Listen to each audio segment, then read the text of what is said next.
Hello दोस्तों, स्वागत है आप सभी का हमारे यूट्यूब चैनल में। आज की कहानी का मुख्य शीर्षक है दोपहर का भोजन। यह कहानी हमारे हिंदी की पाठ्य पुस्तक अंतरा भाग 1-25 से ली गई है। तो चलिए शुरू करते हैं। सिद्धेश्वरी ने खाना बनाने के बाद चूल्हे को बुझा दिया और दोनों घुटनों के बीच सिर रखकर शायद पैर की उंगलियां या जमीन पर चलते चींटे चींटियों को देखने लगी। अचानक उसे मालूम हुआ कि बहुत देर से उसे प्यास लगी है। वह मतवाले की तरह उठी और गगरे से लोटा भर पानी लेकर गट-गट चढ़ा गई। खाली पानी उसके कलेजे में लग गया और वह हाय राम कहकर वहीं ज़मीन पर लेट गई। आधे घंटे तक वहीं उसी तरह पड़ी रहने के बाद उसके जी में जी आया। वह बैठ गई, आंखों को मल-मल कर इधर-उधर देखा और फिर उसकी दृष्टि ओसारे में अध-टूटे खटोले पर सोए अपने 6 वर्षीय लड़के प्रमोद पर जम गई। लड़का नंग-धड़ंग पड़ा था। उसके गले तथा छाती की हड्डियां साफ दिखाई देती थीं। उसके हाथ-पैर बासी ककड़ियों की तरह सूखे तथा बेजान पड़े थे और उसका पेट हंडिया की तरह फूला हुआ था। उसका मुख खुला हुआ था और उस पर अनगिनत मक्खियाँ उड़ रही थीं। वह उठी, बच्चे के मुँह पर अपना एक फटा गंदा ब्लाउज डाल दिया और एक आध मिनट सुन खड़ी रहने के बाद बाहर दरवाजे पर जाकर किवाड़ की आड़ से गली निहारने लगी। 12 बज चुके थे। धूप अत्यंत तेज थी और कभी एक दो व्यक्ति सिर पर तौलिया या गमछा रखे हुए या मजबूती से छाता ताने हुए फुर्ती के साथ लपकते हुए सामने से गुजर जाते हैं।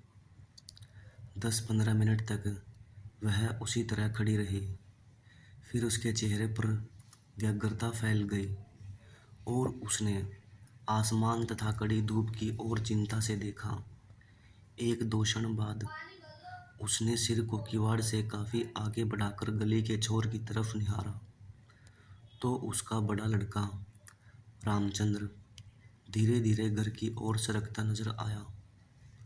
उसने फुर्ती से एक लोटा पानी ओसारे की चौकी के पास नीचे रख दिया और चौके में जाकर खाने के स्थान को जल्दी जल्दी पानी से लीपने पोतने लगी। वहाँ पीढ़ा रखकर उसने सिर को दरवाजे की ओर घुमाया ही था कि रामचंद्र ने अंदर कदम रखा। रामचंद्र आकर थम से चौकी पर बैठ गया और फिर वही बेजान सा लेट गया। उसका मुंह लाल तथा चढ़ा हुआ था। उसके बाल अस्त व्यस्त थे और उसके फटे पुराने जूतों पर गर्द जमी हुई थी। सिद्धेश्वरी की पहले हिम्मत नहीं हुई कि उसके पास आए और वहीं से वह भयभीत हिरनी की भांति सिर उचका घुमाकर बेटे को व्यग्रता से निहारती रही। किंतु लगभग 10 मिनट बीतने के पश्चात भी जब रामचंद्र नहीं उठा तो वह घबरा गई। पास जाकर पुकारा, बड़कू बड़कू, लेकिन उसके कुछ उत्तर न देने पर डर गई और लड़के की नाक के पास हाथ रख दिया। सांस ठीक से चल रही थी। फिर सिर पर हाथ रखकर देखा, बुखार भी नहीं था। हाथ के स्पर्श से रामचंद्र ने आंखें खोली। पहले उसने माँ की ओर सुस्त नज़रों से देखा, फिर झट से उठ बैठा। जूते निकालने और नीचे रखे लोटे के जल से हाथ पैर धोने के बाद वह यंत्र की तरह चौकी पर आकर बैठ गया। सिद्धेश्वरी ने डरते डरते पूछा, खाना तैयार है, यहीं लगाऊं क्या? रामचंद्र ने उठते हुए प्रश्न किया। बाबूजी खा चुके? सिद्धेश्वरी ने चौकी की ओर भागते हुए उत्तर दिया, आते ही होंगे। रामचंद्र पीढ़े पर बैठ गया उसकी उम्र लगभग 21 वर्ष की थी। लंबा, दुबला पतला, गोरा रंग, बड़ी बड़ी आंखें तथा होठों पर झुर्रियाँ। वह एक स्थानीय दैनिक समाचार पत्र के दफ्तर में अपनी तबीयत से प्रूफ रीडरी का काम सीखता था। पिछले साल ही उसने इंटर पास किया था। सिद्धेश्वरी ने खाने की थाली सामने लाकर रख दी और पास ही बैठकर पंखा करने लगी। रामचंद्र ने खाने की और दार्शनिक की भांति देखा। कुल 2 रोटियां, भर कटोरा पनियाई दाल और चने की तली तरकारी। रामचंद्र ने रोटी के प्रथम टुकड़े को निगलते हुए पूछा, मोहन कहाँ है? बड़ी कड़ी धूप हो रही है। मोहन सिद्धेश्वरी का मंझला लड़का था। उसकी उम्र 18 वर्ष थी और वह इस साल हाई स्कूल का प्राइवेट इम्तिहान देने की तैयारी कर रहा था। वह न मालूम कब से घर से गायब था और सिद्धेश्वरी को स्वयं पता नहीं था कि वह कहाँ गया है। किंतु सच बोलने की उसकी तबीयत नहीं हुई और झूठ मूठ उसने कहा, किसी लड़के के यहाँ पढ़ने गया है, आता ही होगा। दिमाग उसका बड़ा तेज है और उसकी तबीयत 24 घंटे पढ़ने में ही लगी रहती है। हमेशा उसी की बात करता रहता है। रामचंद्र ने कुछ नहीं कहा। एक टुकड़ा मुंह में रखकर भरा गिलास पानी पी गया, फिर खाने लग गया। वह काफ़ी छोटे छोटे टुकड़े तोड़कर उन्हें धीरे धीरे चबा रहा था। सिद्धेश्वरी भय तथा आतंक से अपने बेटे को एकटक निहार रही थी। कुछ क्षण बीतने के बाद डरते डरते उसने पूछा, वहाँ कुछ हुआ? रामचंद्र ने अपनी बड़ी बड़ी भावहीन आंखों से अपनी माँ को देखा, फिर नीचा सिर करके कुछ रुखाई से बोला, समय आने पर सब ठीक हो जाएगा। सिद्धेश्वरी चुप रही। धूप और तेज होती जा रही थी। छोटे आंगन के ऊपर आसमान में बादल में 1-2 टुकड़े पाल की नाव की तरह तैर रहे थे। बाहर की गली से गुजरते हुए एक खड़खड़िया इक्के की आवाज़ आ रही थी और खटोले पर सोए बालक की सांस का खर खर शब्द सुनाई दे रहा था। रामचंद्र ने अचानक चुप्पी को भंग करते हुए पूछा, प्रमोद खा चुका? सिद्धेश्वरी ने प्रमोद की ओर देखते हुए उदास स्वर में उत्तर दिया, हाँ खा चुका। रोया तो नहीं था? सिद्धेश्वरी फिर झूठ बोल गई, आज तो सचमुच नहीं रोया। वह बड़ा ही होशियार हो गया है। कहता है बड़का भैया के यहाँ जाऊँगा। ऐसा लड़का। पर वह आगे कुछ न बोल सकी, जैसे उसके गले में कुछ अटक गया। कल प्रमोद ने रेवड़ी खाने की जिद पकड़ ली थी और उसके लिए 1.5 घंटे तक रोने के बाद सोया था। रामचंद्र ने कुछ आश्चर्य के साथ अपनी माँ की ओर देखा और फिर सिर नीचा करके कुछ तेजी से खाने लगा। थाली में जब रोटी का केवल एक टुकड़ा शेष रह गया तो सिद्धेश्वरी ने उठने का उपक्रम करते हुए प्रश्न किया, एक रोटी और लाती हूँ। रामचंद्र हाथ से मना करते हुए हड़बड़ाकर बोल पड़ा, नहीं नहीं, जरा भी नहीं, मेरा पेट पहले ही भर चुका है। मैं तो यह भी छोड़ने वाला हूँ, बस अब नहीं। सिद्धेश्वरी ने जिद की, अच्छा आधी ही सही। रामचंद्र बिगड़ उठा, आधी खिलाकर बीमार कर डालने की तबीयत है क्या तुम्हारी? तुम लोग जरा भी नहीं सोचती हो, बस अपनी जिद। भूख रहती तो क्या ले नहीं लेता? सिद्धेश्वरी जहाँ की तहाँ बैठ ही रह गई। रामचंद्र ने थाली में बचे टुकड़े से हाथ खींच लिया और लोटे की ओर देखते हुए कहा, माँ पानी लाओ। सिद्धेश्वरी लोटा लेकर पानी लेने चली गई। रामचंद्र ने कटोरे को उंगलियों से बजाया, फिर हाथ को थाली में रख लिया। 1-2 क्षण बाद रोटी के टुकड़े को धीरे से हाथ से उठाकर आँख से निहारा और अंत में इधर उधर देखने के बाद टुकड़े को मुंह में इस सरलता से रख लिया जैसे वह भोजन का ग्रास न होकर पान का बीड़ा हो। मंझला लड़का मोहन आते ही हाथ पैर धोकर पीढ़े पर बैठ गया। वह कुछ सांवला था और उसकी आंखें छोटी थी। उसके चेहरे पर चेचक के दाग थे। वह अपने भाई ही की तरह दुबला पतला था, किंतु उतना लंबा न था। वह उम्र की अपेक्षा कहीं अधिक गंभीर और उदास दिखाई पड़ता था। सिद्धेश्वरी ने उसके सामने थाली रखते हुए प्रश्न किया, कहाँ रह गए थे बेटा? भैया पूछ रहा था। मोहन ने रोटी के एक बड़े ग्रास को निगलने की कोशिश करते हुए अस्वाभाविक मोटे स्वर में जवाब दिया, कहीं तो नहीं गया था, यहीं पर था। सिद्धेश्वरी वहीं बैठकर पंखा डुलाती हुई इस तरह बोली जैसे स्वप्न में बड़बड़ा रही हो। बड़का तुम्हारी बड़ी तारीफ करता था, कह रहा था मोहन बड़ा दिमागी होगा, उसकी तबीयत 24 घंटे पढ़ने में ही लगी रहती है। यह कहकर उसने अपने मंझले लड़के की ओर इस तरह देखा जैसे उसने कोई चोरी की हो।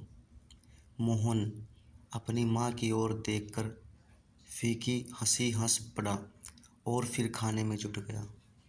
वह परोसी गई 2 रोटियों में से एक रोटी, कटोरे की 3/4 दाल तथा अधिकांश तरकारी साफ कर चुका था। सिद्धेश्वरी की समझ में नहीं आया कि वह क्या करे। इन दोनों लड़कों से उसे बहुत डर लगता था। अचानक उसकी आंखें भर आई। वह दूसरी ओर देखने लगी। थोड़ी देर बाद उसने मोहन की ओर मुंह फेरा तो लगभग लड़का खाना समाप्त कर चुका था। सिद्धेश्वरी ने चौंकते हुए पूछा, एक रोटी देती हूँ। मोहन ने रसोई की ओर रहस्यमय नेत्रों से देखा, फिर सुस्त स्वर में बोला, नहीं।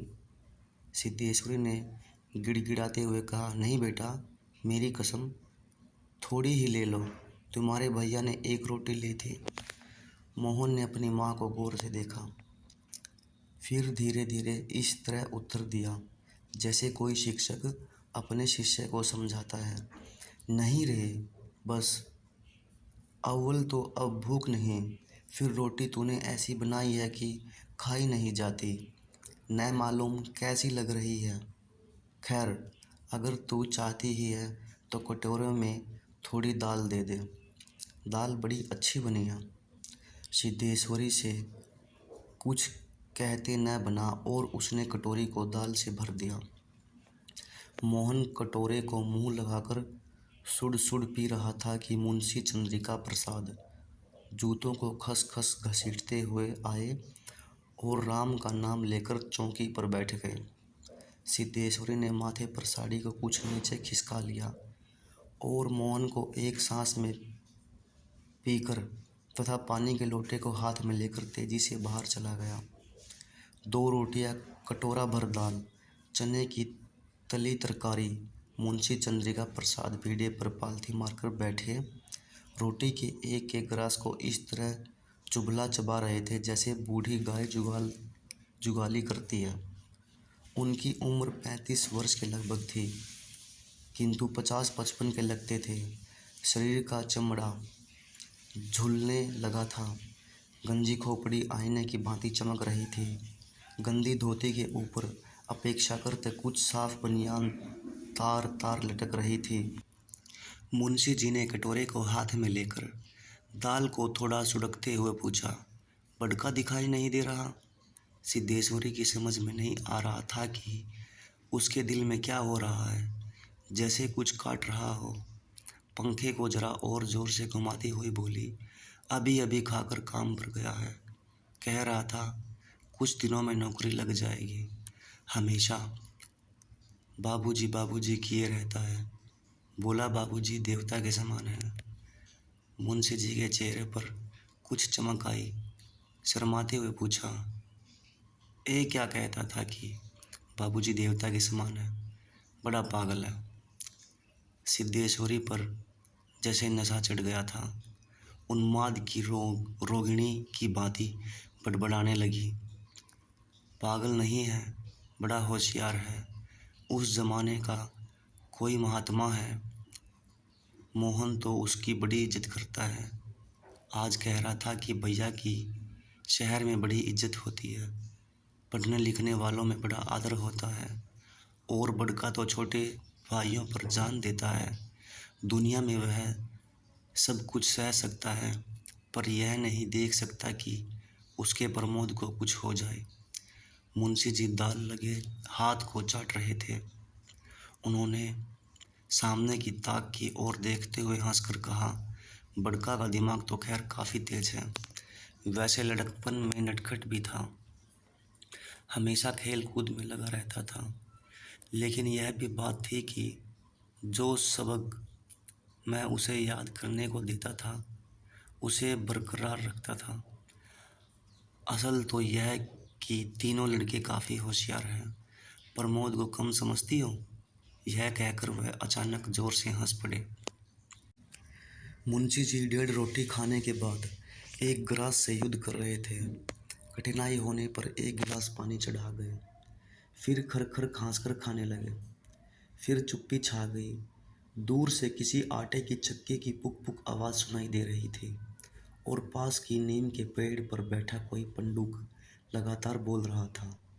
सिद्धेश्वरी की समझ में नहीं आ रहा था कि क्या कहें।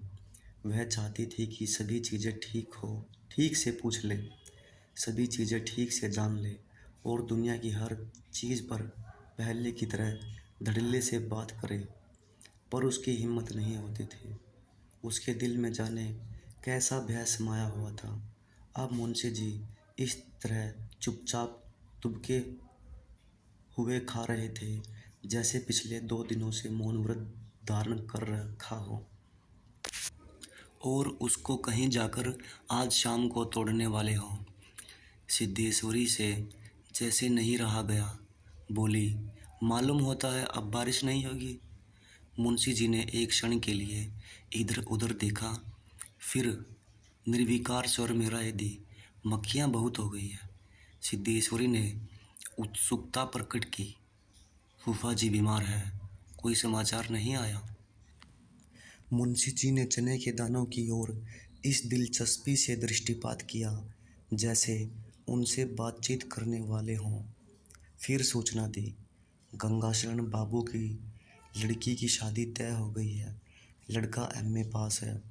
सिद्धेश्वरी हठात चुप हो गई। मुंशी जी भी आगे कुछ नहीं बोले। उनका खाना समाप्त हो गया था, और वे थाली में बचे खुचे दानों को बंदर की तरह देती हूँ, अभी बहुत सी है। मुंशी जी ने पत्नी की ओर अपराधी के समान तथा रसोई की ओर कनखी से देखा। तत्पश्चात किसी घुटे स्वर की भांति बोले, रोटी रहने दो, पेट काफ़ी भर चुका है। अन्न और नमकीन चीज़ों से तबीयत उब गई है। तुमने व्यर्थ में कसम धरा दी। खैर, कसम रखने के लिए ले रहा हूँ। गुड़ होगा क्या? सिद्धेश्वरी ने बताया कि हंडिया में थोड़ा सा गुड़ है। मुंशी जी ने उत्साह के साथ कहा, तो थोड़े गुड़ का ठंडा रस बनाओ, पीऊँगा। तुम्हारी कसम भी रह जाएगी, जायका भी बदल जाएगा, साथ ही साथ हाजमा भी दुरुस्त होगा। हाँ, रोटी खाते खाते नाक में दम आ गया है। यह कहकर वे ठहाका मारकर हंस पड़े। मुंशी जी के निबटने के पश्चात सिद्धेश्वरी उनकी झूठी थाली लेकर चौकी की ज़मीन पर बैठ गई। बटलोई की दाल को कटोरी में उलेट दिया, पर वह पूरा भरा नहीं। छिपुड़ी में थोड़ी सी चने की तरकारी बची थी, उसे पास खींचकर रोटियों की थाली को भी उसने पास खींच लिया। उसमें केवल एक रोटी बची थी, मोटी भद्दी और जली। उस रोटी को वह झूठी थाली में रखने जा रही थी कि अचानक उसका ध्यान उसारे में सोए प्रमोद की ओर आकर्षित हो गया। उसने लड़के को कुछ देर तक एकटक देखा, फिर रोटी को 2 बराबर टुकड़ों में विभाजित कर दिया। एक टुकड़े को तो अलग रख दिया और दूसरे टुकड़े को अपनी झूठी थाली में रख लिया। द्रुपरांत एक लोटा पानी लेकर खाने बैठ गई। उसने पहला ग्रास मुंह में रखा और तब न मालूम कहाँ से उसकी आंखों से टप टप आंसू चूने लगे। सारा घर मक्खियों से बन बन कर रहा था। आंगन की अलगनी पर एक गंदी साड़ी टंगी थी जिसमें पैबंद लगे हुए थे। दोनों बड़े लड़कों का कहीं पता नहीं था। बाहर की कोठरी में मुंशी जी औंधे मुंह होकर निश्चिंता के साथ सोए हुए थे, जैसे 1.5 महीने पूर्व मकान किराया नियंत्रण विभाग की क्लर्की से उनकी छटनी न हुई हो और शाम को उनको काम की तलाश में कहीं जाना न हो। धन्यवाद। कहानी अच्छी लगे तो चैनल को लाइक सब्सक्राइब ज़रूर कीजिएगा।